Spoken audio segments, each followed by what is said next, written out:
കരീം, എന്താണ് വർത്താനം? മീൻ മേടിക്കാൻ വന്നാണല്ലോ. നല്ല വിലയാടാ, മീനൊക്കെ നല്ല വിലയാണ്.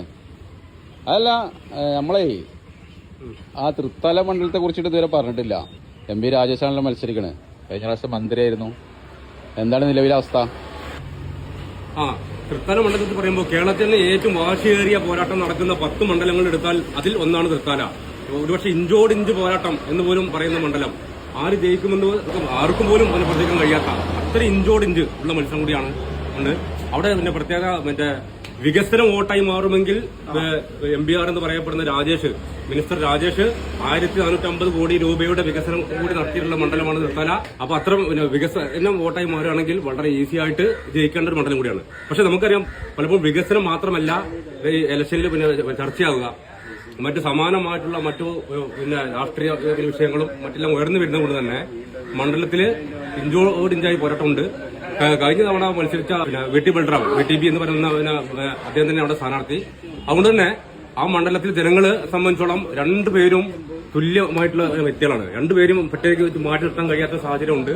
എന്നാലും മണ്ഡലത്തിൽ നിലവിലെ സാഹചര്യം വെച്ച് പരിശോധിച്ച് നോക്കുമ്പോൾ മണ്ഡലത്തിലെ ഓരോ പഞ്ചായത്തുകളിലെയും വോട്ടിംഗ് നിലയും എല്ലാം വെച്ച് പരിശോധിച്ച് നോക്കുമ്പോൾ എല്ലാ ഭാഗങ്ങളിലും രണ്ട് വോട്ടിനും തുല്യമായി വരുന്ന സാഹചര്യമാണ് കാണുന്നത്.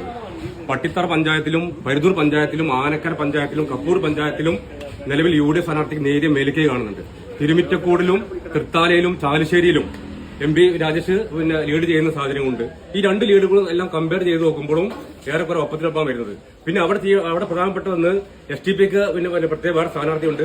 BJPക്ക് 12,000 ചില്ലാനം വോട്ട് ഉള്ള മണ്ഡലം കൂടിയാണ്.